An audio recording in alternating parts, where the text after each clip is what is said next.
Dan pohon itu menjatuhkan buahnya gara-gara saya goyang-goyang terus. Yesus saja siap mati di kayu salib. Itu Yesus.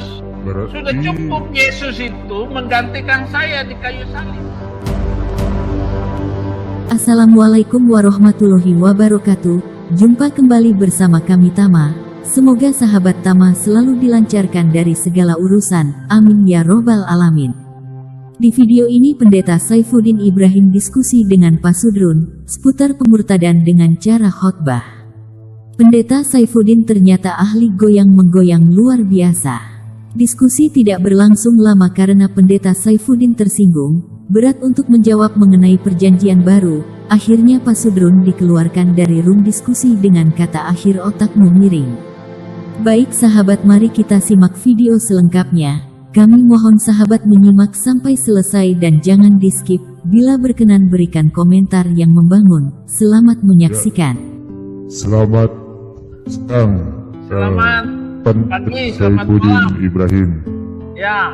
Bagaimana Abi di Amerika? Sehat-sehat Abi?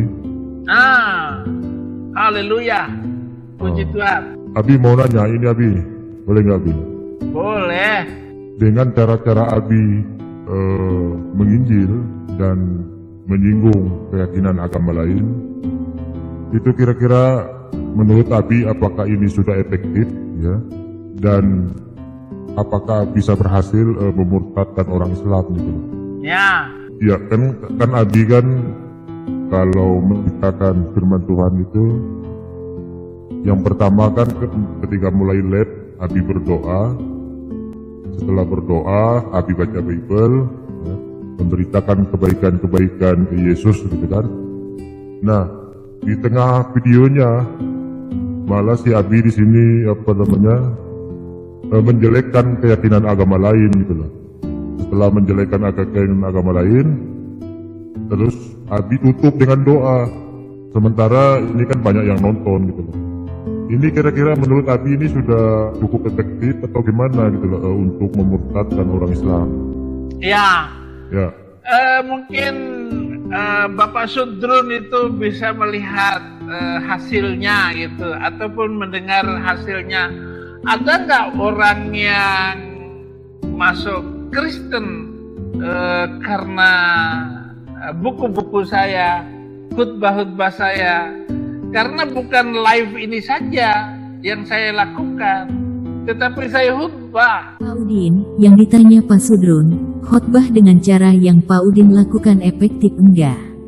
Diawali berdoa, lalu muji-muji kebaikan Yesus, lalu menyinggung agama orang lain, dan diakhiri dengan doa lagi, kira-kira efektif enggak? Cara seperti itu menurut kami tukang nyimak sama dengan Pak Udin mempertontonkan brok-broknya iman agama Pak Udin sendiri. Monggo dipikir, bila dihayati jangankan umat Islam yang cerdas, sekalipun ada umat Islam yang masih belajar Islam, bila dengar khotbah Pak Udin tentu tersinggung, boro-boro tertarik yang ada malah pengen muntah.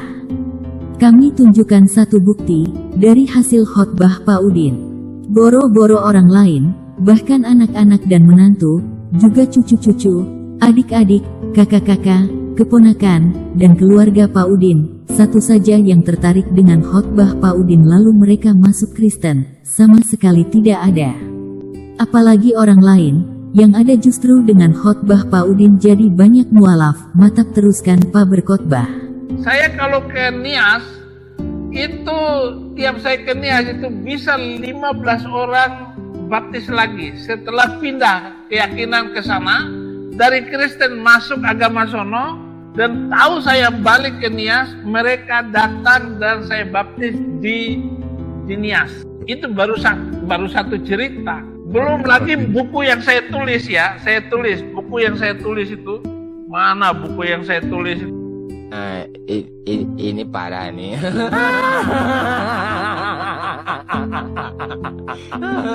Tenang. Mana buku yang saya tulis? Kan ada videonya. Ustadz itu bilang 150 muslim tiap bulan masuk Kristen gara-gara buku ini. Kira-kira ini kan menurut Abi ini sudah banyak jiwa-jiwa yang dimenangkan tadi kan di beberapa titik di Indonesia. Ya.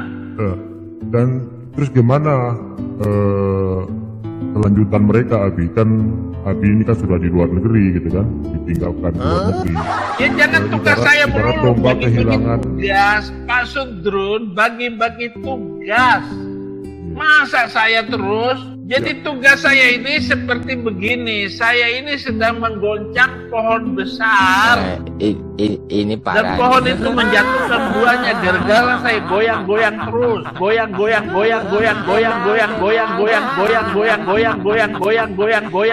terus. Karena ini tugas bukan sendiri, bukan tugas saya saja. Semuanya ikut bertugas. Terus gimana dengan video Abi yang lebih kurang 2 bulan yang lalu kalau tidak salah ya? Itu Abi pernah seperti jengkel gitu loh ketika gereja murtadinnya Abi, sound system dan kursinya ada yang menjual gitu. Itu ya mungkin ini akibat dari perbuatan Abi yang meninggalkan mereka kabur ke luar negeri. Siapa yang kabur? Siapa yang kabur? Abi bukan kabur tapi diundang pelayanan di Amerika, karena betah jadi tidak mau pulang, karena takut diminta pertanggungjawaban. Siapa yang kabur? Abi kabur lah. Siapa yang kabur?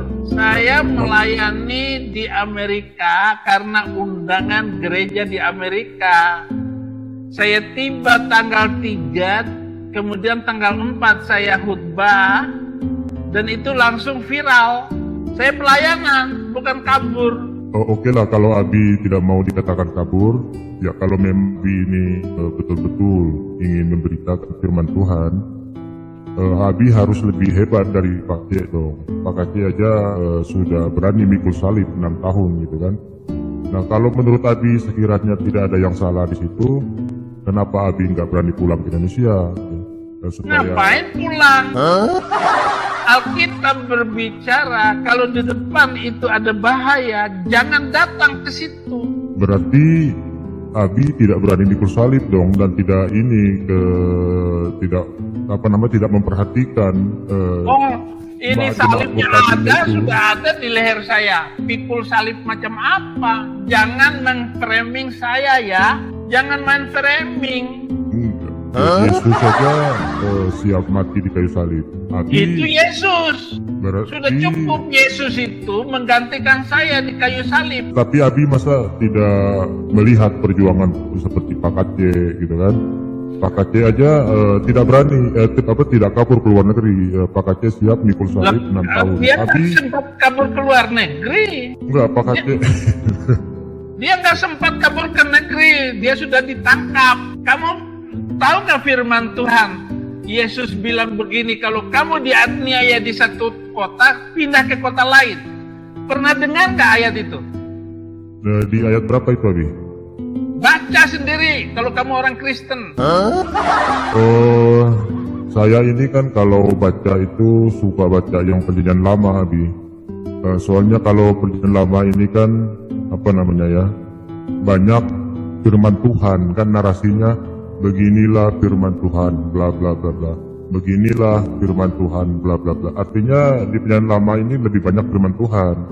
Nah, saya ini tidak terlalu tertarik kalau membaca perjanjian baru, karena memang perjanjian baru narasinya itu gimana ya, tidak seperti perjanjian lama. Kalau perjanjian lama kan firman Tuhan, tetapi kalau perjanjian baru kamu jangan asal ngomong mirip ya. surat curhat Halo? gitu. Jangan asal ngomong. Kamu kayaknya bukan orang Kristen deh. Iya, kalau gini, yang kalau perjanjian baru itu gimana ya? Itu narasinya bukan dari Tuhan kalau menurut saya, Adi. Misalkan ya, kita baca kitab Roma, narasinya kan begini. Dari Paulus, hamba Tuhan yang diangkat menjadi rasul. Nah, artinya surat-surat Paulus ini kan tulisannya dia gitu, Adi.